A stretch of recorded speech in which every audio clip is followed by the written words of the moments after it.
You're listening to Civic Media. You can tune into any of our live shows on any radio station across the state with the Civic Media app. Find us in your phone's app store and listen anytime, anywhere.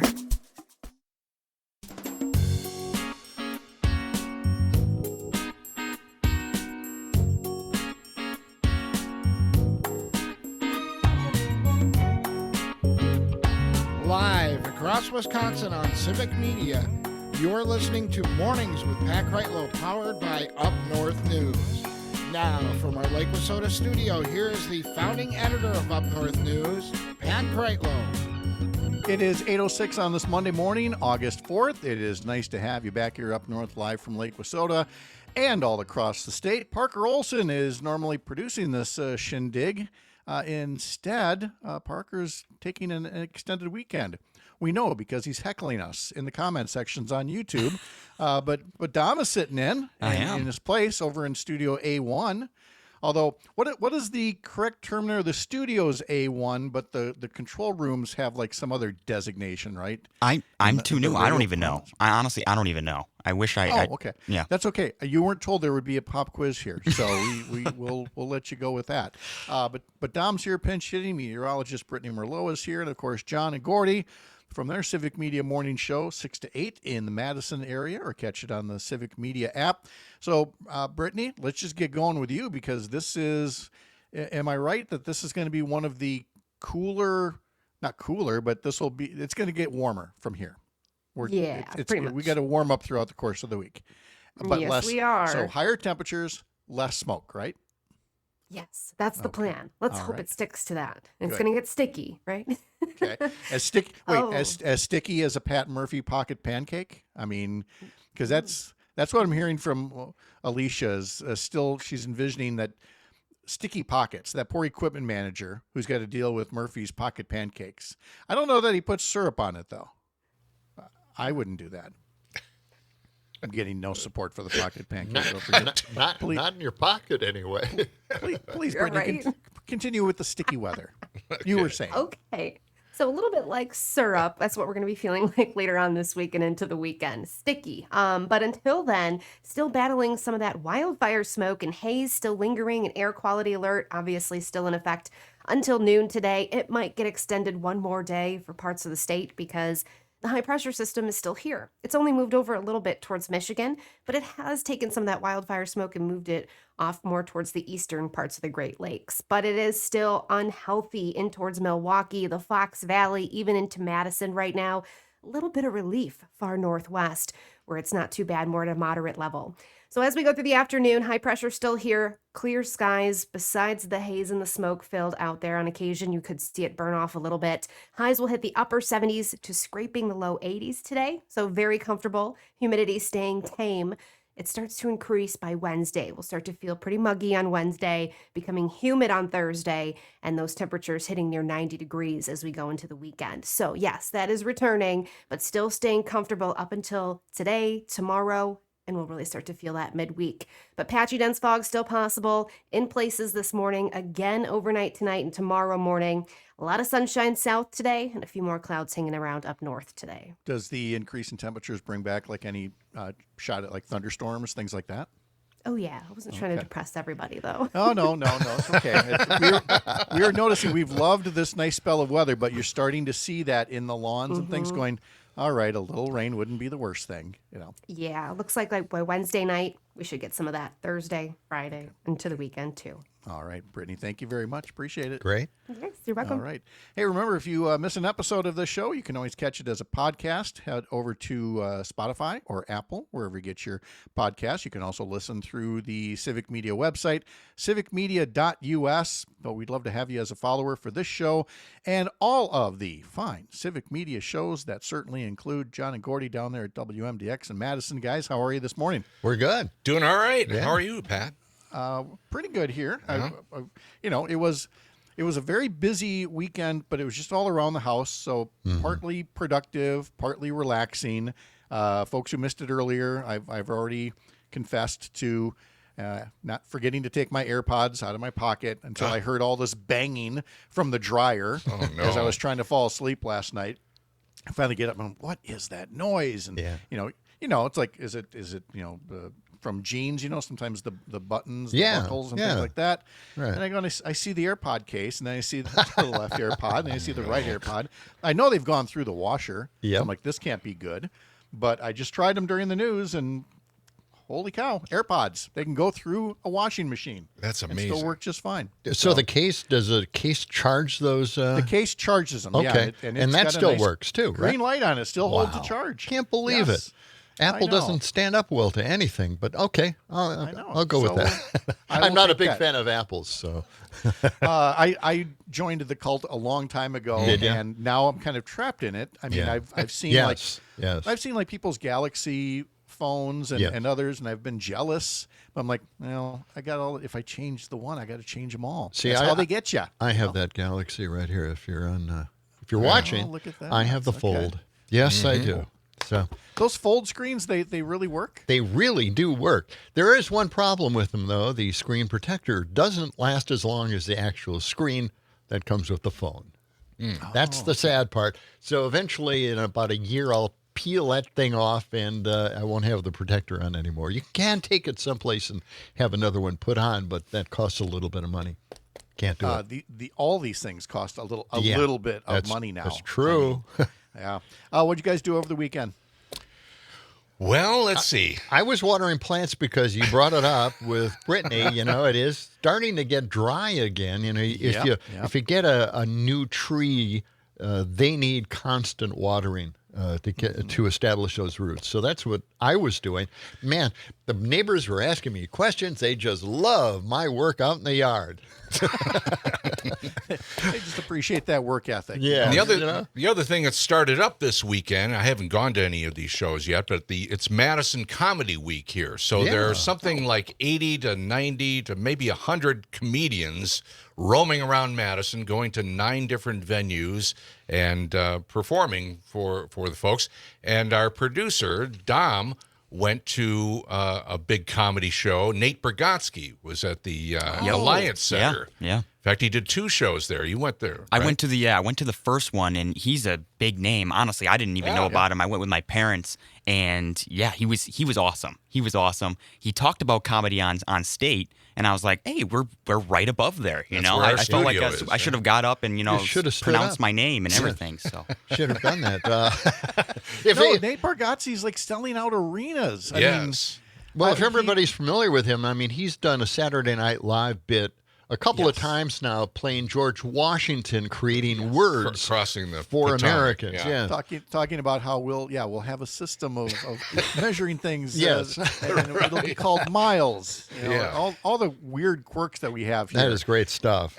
Yeah. And he's a funny guy, and he's just from all reports, a genuinely nice person as well. Yeah. Which you don't see enough of there. So Dom, you said you were not familiar with him, but now show I was good? now I definitely am, and my parents definitely put me on the Nate Bargatze train, because now I'm going to be listening to him all the time now. All the time. Super. Well, I think he's got a bunch of specials on Netflix, if I'm not Oh, yes. mistaken. Yes. Yeah. We watched one where his daughter went up on stage and introduced him. That was very cute, actually. Oh, Yeah, seen it was that. really neat. I think it's just great that here's a parent turning on their adult child to something cultural Yeah, instead of the other right, way around. yeah. Like, Mom, Dad, can you put down Lawrence Welk long enough to listen to some of this modern music? And instead, we're schooling them, so that's good. Well, you So knew Colin- that he wasn't going to swear very much because his daughter's very young and she went up on stage. So it was a great concert. And by the way, you got to see this guy. He's really good. He's very, very funny. Yeah. And Yes, clean. and he works clean, Yeah. which is always great. It's like there's always like the next one that works clean. Like Jim Gaffigan comes to mind. Yes. Yeah. You know, right. when he got big, and again, just doesn't have to go down that road at all. Again, plenty of people do, and it works for them. But if you can find that lane, you can get mainstream appeal in no time. Yeah. If you're funny.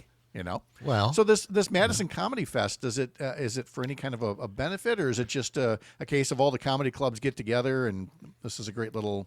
Yeah, I think it's that burst of second attention. option. Yeah, I think it's Okay. just promotion. mainly for the comedians and promote some of the venues. And we're like Dom mentioned, we're 2 floors above Comedy on State, which is the comedy club that's been here, I think, the longest in Madison.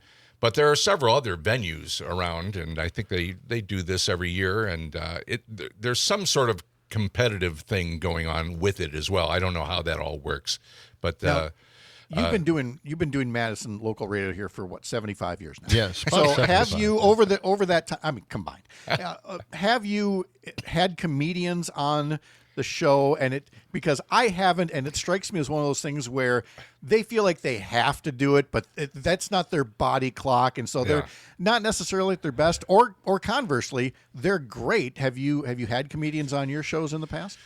We have. It's tough. like you say, it's not really in their wheelhouse. It's the time of day, and then there's no real live audience to work. Yeah, we're not that live. So so it's a tough venue for them. a little older.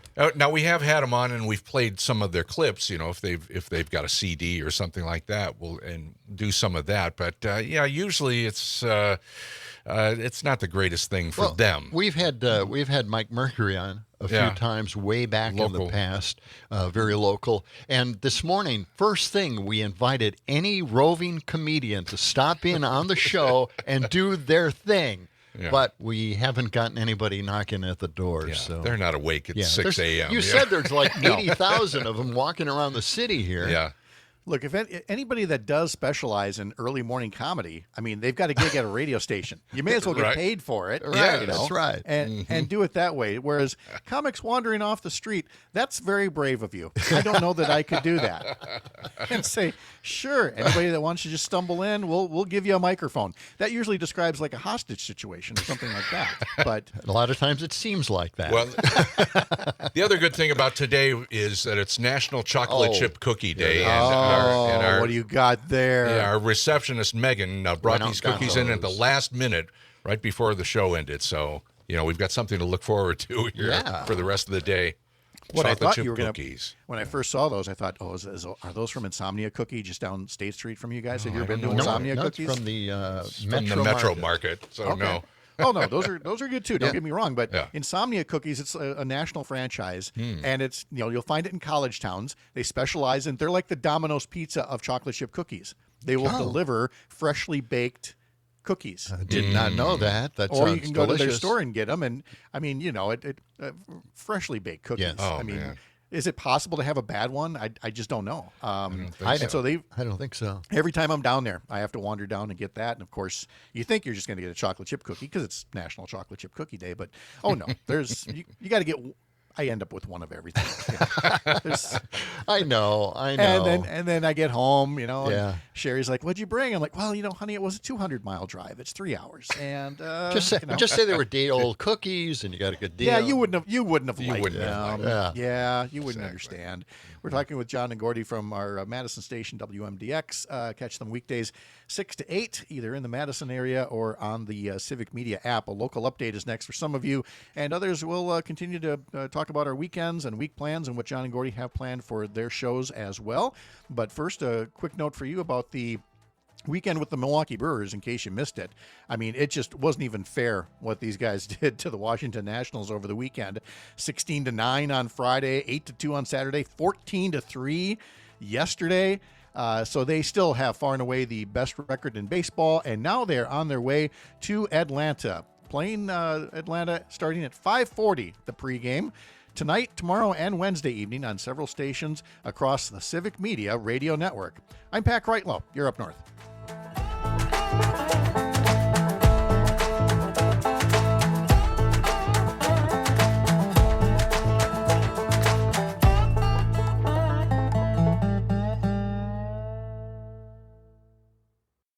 You're listening to Civic Media. Stay up to date on the latest news and information for your local community and Wisconsin by signing up for our free email newsletter. Visit civicmedia.us/email to get started.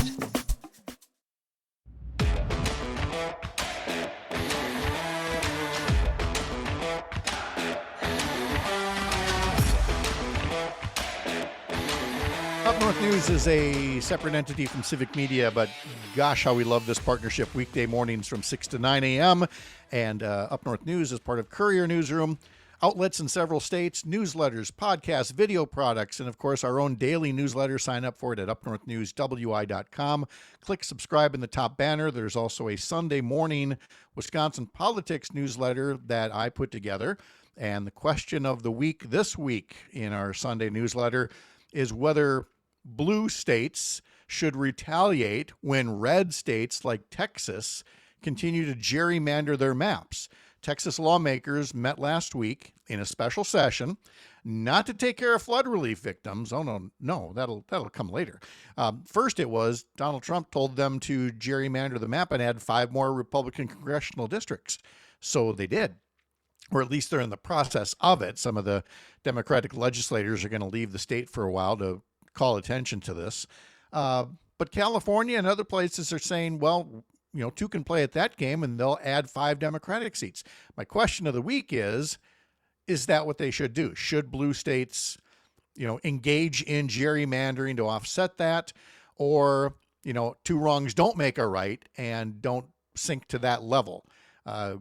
People have very strong opinions on this, and they are responding to the Sunday newsletter, or you can send us an email as well. But again, subscribe to the newsletter, upnorthnewswi.com. John and Gordy and Dom all with us now from Studio A1 down there in Madison. And well, I'm gonna sink to that level.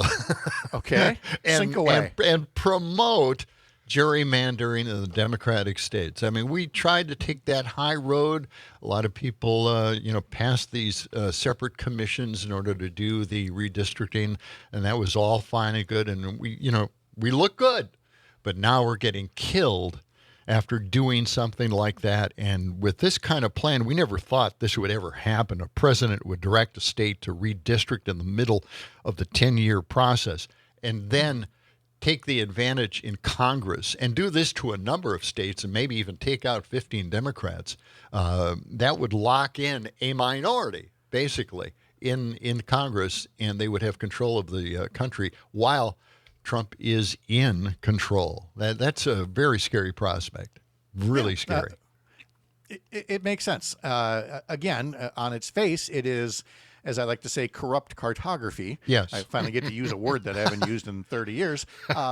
But you would not normally say, well, we got to sink to that level, but otherwise it's the proverbial bringing a knife to a gunfight. And that is the political age that we live in now. There were a lot of demands that people like Governor Evers, try to do even more to blunt all of this Republican obstruction and things. The governor quite frequently took the high road. And John, were you working with what did the governor recently do? What, an interview or a town hall or something as he's starting to wrap up his term? In this state, the Democratic Governors Association met. And they had a whole bunch of governors here in the state. And I had cuts from Kansas Governor Laura Kelly, Minnesota Governor Tim Walz, obviously Tony Evers, and a few other governors. But it was fun. You want to play any of those back for us? I put 3 hours in editing all of that stuff up, and I didn't save it. Nice. Oh, my. I must have replaced it with the next recording I wanted to edit up. So anyway, I don't have it. I'm going to go through the whole process again because it was really, really entertaining. And the thing here is that all these governors made their comments about gerrymandering, but when Governor Evers got up there, Governor Evers always slips in one of those profanities that you just love to hear him say. I'm going to miss that when he's gone. I'm going to miss it. And all these governors, they smirked and they smiled when he said this word. It wasn't a bad word or anything, but he said he was pissed, and that drew a few smiles from the other governors. Again, because the kindly governor uses a naughty word there. Yes. And I mean it's part of his shtick, and it works. But when you talk about losing things like that, and of course we've all been guilty of that, where something doesn't work right in the editing software or anything like that. But the story I think of most frequently that's related to that, and this goes way back now, when Sherry was in med school, and we had a neighbor who was like taking graduate classes or something. She's a single mom.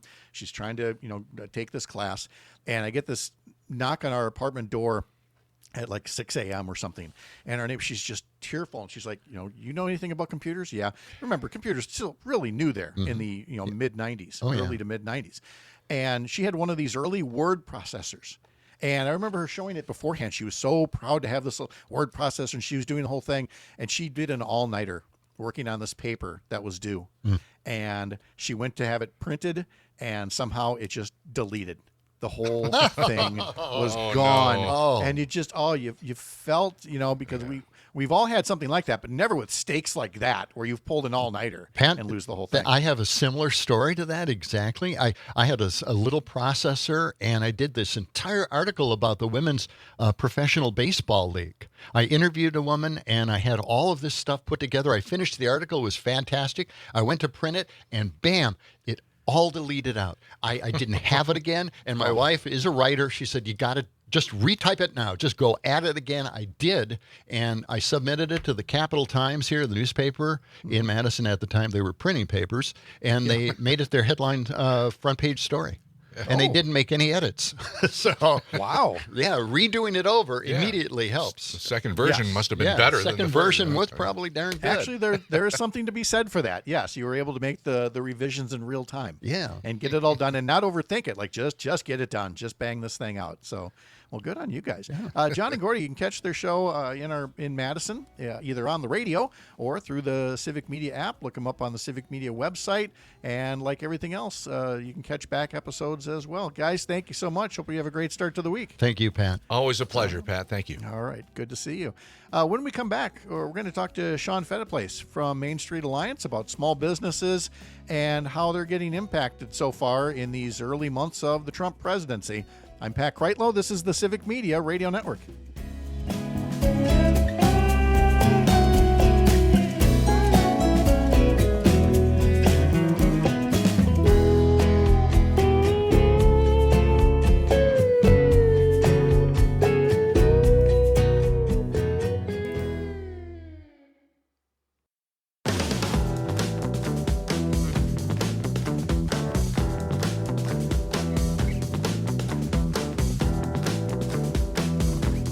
Hey, welcome back. It's Monday morning. It's August 4th, 8:35 the time. I'm Pat Kreitlow here in Chippewa Falls. We'll be talking to Shawn Phetteplace from Main Street Alliance coming up in just a sec. First, a reminder, you can sign up for our newsletter at upnorthnewswi.com. And this morning's edition, if you had missed the story earlier, the Centers for Disease Control and Prevention recently completed an investigation about how a pizza restaurant somehow had pizza dough that was laced with THC, the chemical in marijuana that gets you high. Turns out there was an ingredient mix-up as a result of sharing storage space with a licensed cannabis vendor.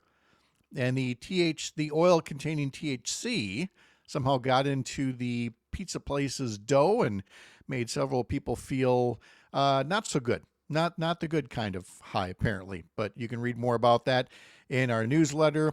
And as well, there's a feature on 10 historic buildings in Wisconsin that are older than Wisconsin itself, predating statehood, and those buildings are still with us. And Selena Heller has a report on childcare provider Corrine Hendrickson and her decision to close her doors, something that a lot of small businesses have had to deal with. The childcare crisis, the lack of action by the legislature to help small businesses like childcare centers, all that and more. Keep up with what we do over at upnorthnewswi.com. Shawn Phetteplace is very familiar with all of this, working for Main Street Alliance. Shawn, good morning. How are you doing? I'm good. How you doing? Good. And again, Corrine Hendrickson's story is one that we've been telling here for a while, but it's emblematic of childcare providers around the state and small businesses around the state. Shawn, this has not been an easy first, 6-7 months of the Trump administration for small businesses in Wisconsin. That's right. On January 20th, the day after, the Office of Management and Budget dropped a bomb, which was that they were cutting grant programs all across the country. That impacted folks who were on Head Start. Here in Dane County, it would have impacted 1,000 families, actually. But we also had a lot of members who were part of programs that benefited from government funding. And so that's been huge. We actually have now sued the administration 7 times because they keep breaking the law, whether it's federal layoffs. They've laid off huge amounts of the SBA staff. They're gutting our civil society. And we're fighting back. Our organization, our members like Corrine, who thank you for all you've done to highlight her story, really are working to make sure that we're holding the administration accountable, and we're holding elected officials like Derek Van Orden and Brian Steele accountable as well. Yeah, because again, for folks that we haven't talked about Main Street Alliance for a while here, but this is not your big business agenda here. And between a lack of access to health care, the childcare crisis, rising tariffs, a lot of what's happening through the Trump administration may be good for, say, a Fortune 100 company, but their view of their workers and of what they need from government is not the same as what businesses on Main Street need. And that's a big part of Main Street Alliance's role, is reminding state and federal lawmakers that you've got a whole bunch of members that have a different mindset than the big boys on Wall Street. That's right. And, it wasn't small business owners standing behind the president like Jeff Bezos and Elon Musk and others during the inauguration. Apparently, our pocketbooks aren't big enough to be able to do that. And so our membership, we have about 2,000 members in Wisconsin, and they're being absolutely decimated right now, whether it's the tariffs or something that your listeners really need to be aware of is that a lot of the bad stuff in the big ugly law that passed, they essentially put the goodies on the front end, like the cuts, and then getting rid of benefits and stuff later on. Medicaid, for example, is one of those programs. However, the enhanced tax credits in the Affordable Care Act marketplace, where tens of millions of people get insurance in this country, those cuts are going into effect, open enrollments in November, and the actual cuts go into effect in January. And for many, many folks in the state, that's going to raise their premiums by as much as 97%. It's going to mean tens of thousands of people in our state losing coverage. And we're going to make sure that people know who's responsible for making that happen. And it's good that you raise that point, that everything in the Trump mega bill is on its own different timeline. When these cuts happen, when these when all these things unfold, there will be ways throughout the coming years that will point back to this Trump mega bill as having that kind of an impact on them. And so that explains why you've been convening these forums across the country with small business owners, with advocates as well, to tell them that the mega bill may have been signed and everything, but that's no reason to just say, well, I guess that's it, and walk away. There's always action to be done, either to undo this or to fight for something else, right? Yeah, I think that the first thing is that the Republicans, when they come back from their August vacation to DC, they're already getting cold feet on some of these cuts on the Affordable Care Act marketplace, because they realize that if tens of thousands of people lose coverage in their districts, or if their coverage goes up by twice what it cost before, it's going to be very easy to point out who did that. Derek Van Orden is a perfect example. Because of the way the marketplace is done, more rural areas tend to get more generous subsidies for technical reasons.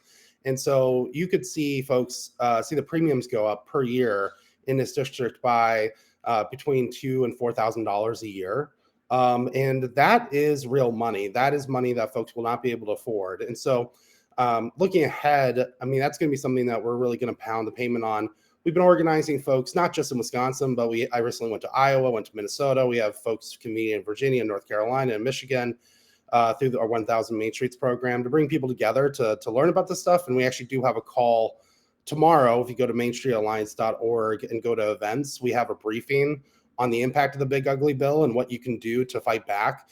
So we're working to make sure that folks are aware of what's happening and they know how to contact and impact their lawmakers.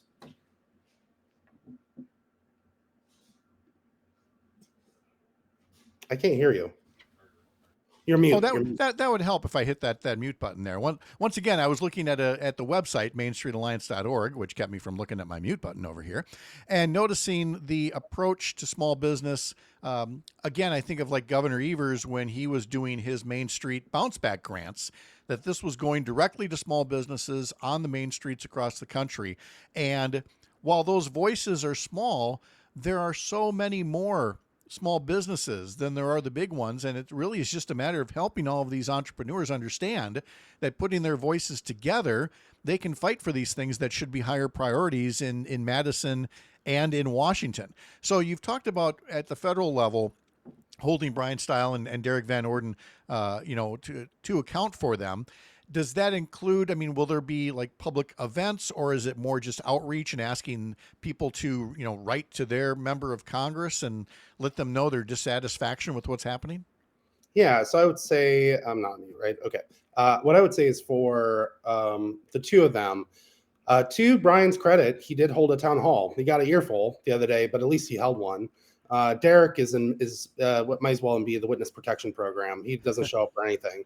And so, definitely show up when people have public events. Write op-ed, write LTE, talk to the local media about how you're being impacted. If you get connected to us, if you get our website and sign up, we've been really at the forefront of the fight against the tariffs and against the healthcare cuts. Our members have been featured and seen by over 15 million people in the last couple months across the country on these issues. And so getting into the press, getting into be able to talk to them directly, and then getting involved in local elections. There's going to be primaries. I know there's a primary in the 3rd CD between Becca Cook, Emily, and Lisa, I believe it is. Get connected to somebody and show up and make your voice heard. And the case with Brian's district as well. So that's the thing I would say is that like letters and phone calls are great, but to be honest with you, neither of them really listen to those things. So you need to get out into the public sphere and really have them feel the political accountability for doing wrong by their constituents. Yeah, and that's Emily Berge, Laura Benjamin, Becca Cook are all running in the 3rd Congressional District Democratic primary at this point. We're talking to Shawn Phetteplace from Main Street Alliance. You can learn more at mainstreetalliance.org. One of the discoveries that small businesses are making, some of them who had been, say, Trump supporters, was thinking that everything that they were saying about tariffs was somehow going to be good news for them because they're a small business, and if more people buy American because of the tariffs, it would be good for them. And I'm picking on one particular business, the Montana Knife Company, because their CEO was so, I think, illustrative of where we're at right now, taking that view of, oh yeah, the tariffs are going to be great for small businesses, till you realize he's an American manufacturer, yeah, but he's got to import the steel that he's using to make these knives, and suddenly realizing, oh, wait a minute, these tariffs are going to hit everybody in some way, shape, or form. Yeah, he also asked for special treatment for his business, which I thought was pretty interesting, considering that, you look at Smoot-Hawley, which arguably helped push us into depression. You look at these current tariffs. One thing that was extremely frustrating for me in the early days of like post-Liberation Day and the sort of very chaotic, very, I would say, impulsive announcements that have been made ever since with Besant and Howard Lutnick cheerleading the president's economic literacy, is that the way this is being done is really dumb. These tariffs, like there's a time and place for tariffs for national security reasons. China is a bad actor, and they've done a lot of things that stealing intellectual property or other things, and there needs to be some accountability there. However, doing a carte blanche 30%, 50% tariff, a lot of profit margins. If you look at Walmart as an example, which is a very big business, right? They have huge production, huge scale. Their profitability is around 6 or 7%. And that has to be disclosed to shareholders. And so if they're only that profitable and you look at 30% tariffs, the math doesn't math. And so what's been happening is that people have been selling existing inventory, and so they haven't had to jack up prices yet. And they're also in a wait and see period. And if you look at the jobs report that just got released last week, it showed essentially that part of the reason why the jobs data was not good is because so many businesses closed and didn't respond to the survey. And so that shows that this is having a huge impact. It's starting to show them the data, and it's only going to get worse as we head towards the holiday season. Over at the Main Street website, the event that's most recently listed is Main Street Academy, How to Make Lawmakers Listen, scheduled for tomorrow. Looks like you're still taking signups for that if people want to learn more.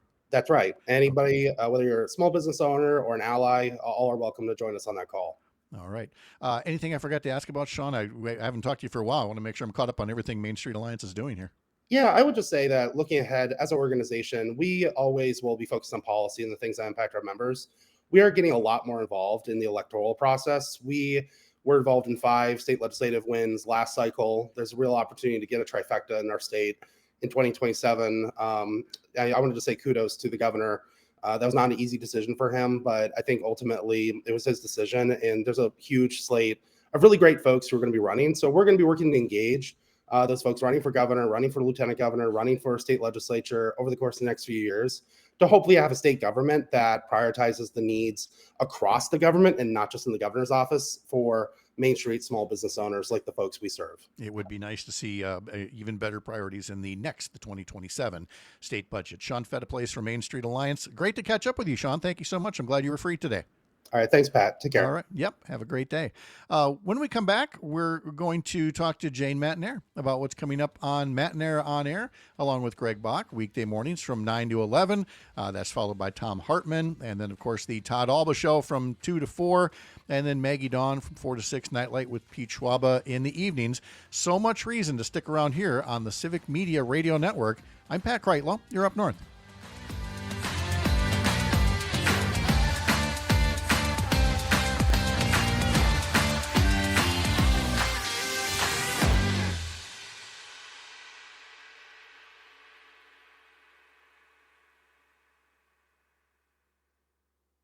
You're listening to Civic Media. Find the latest news, information, and archives of all your favorite shows on the Civic Media website, civicmedia.us.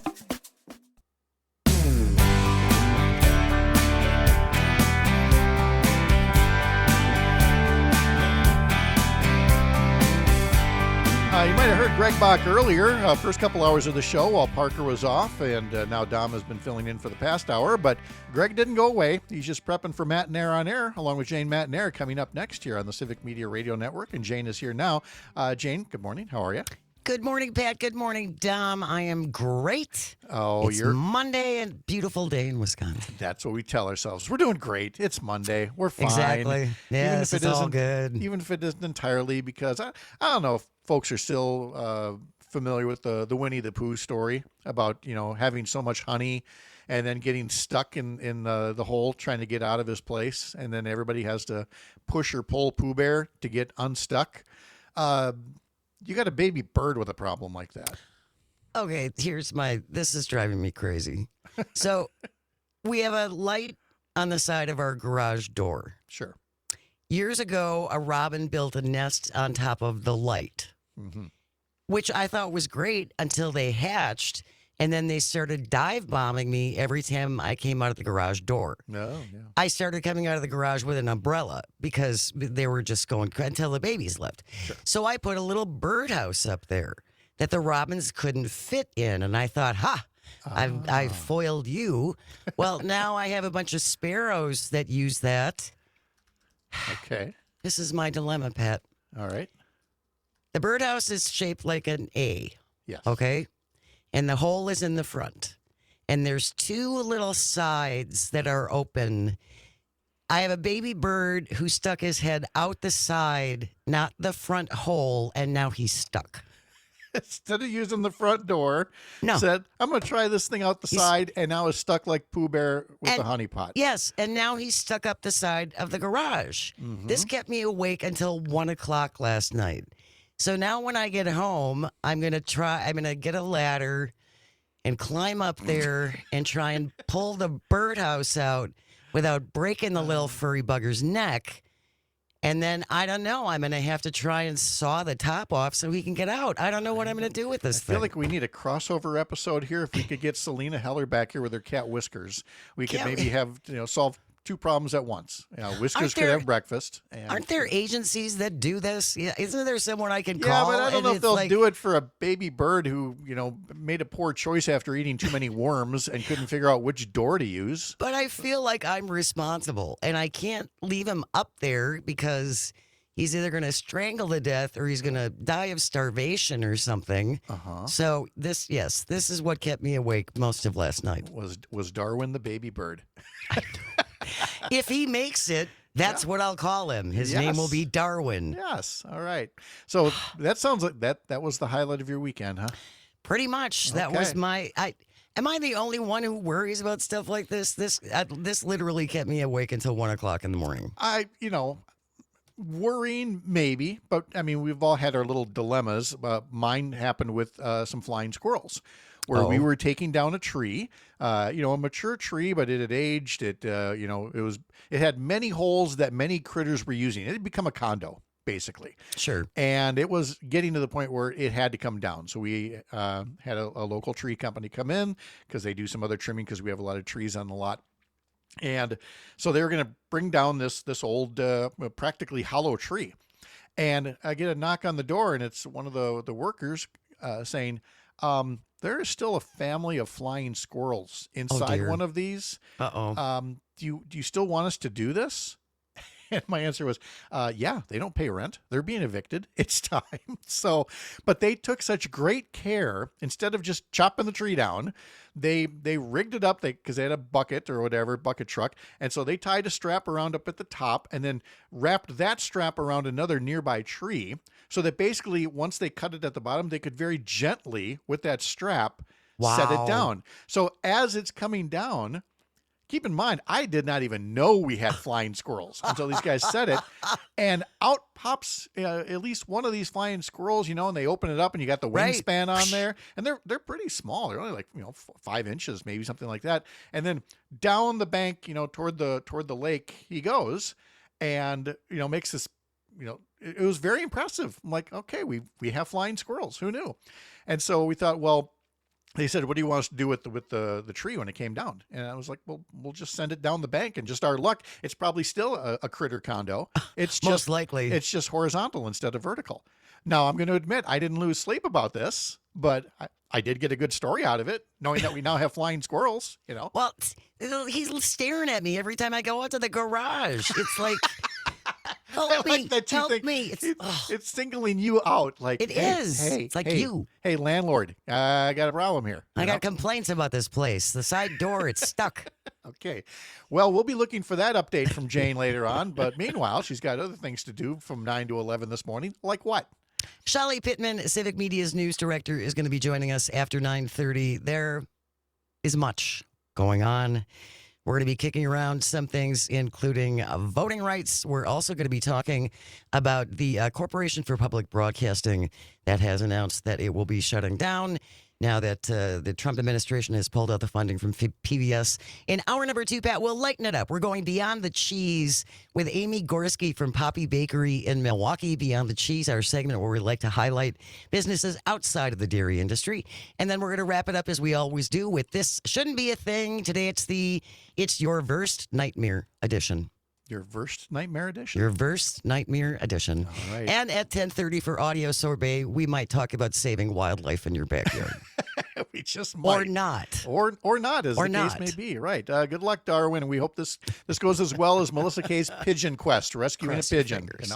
Jane, thank you so much. Have a great day. You as well. Thanks a lot, Pat. All right. Take care now. And so thanks to all of you for being a part of things today. Tomorrow on the program, I believe Dan Hagan will be back from vacation. And we'll also talk to a guest in our Way Up North segment from the Lake Superior area. Chad Holmes will be along as well to tell us more about what he's covering at 98.9 WXCO over there in Wausau. I'm Pat Kreitlow, founding editor for Up North News. Up North News is the Wisconsin outlet for Courier, a pro-democracy news network, building a more informed, engaged, and representative America. Have a great Monday. We'll see you back here. I believe Parker Olson will join us as well, 6 a.m. here up north.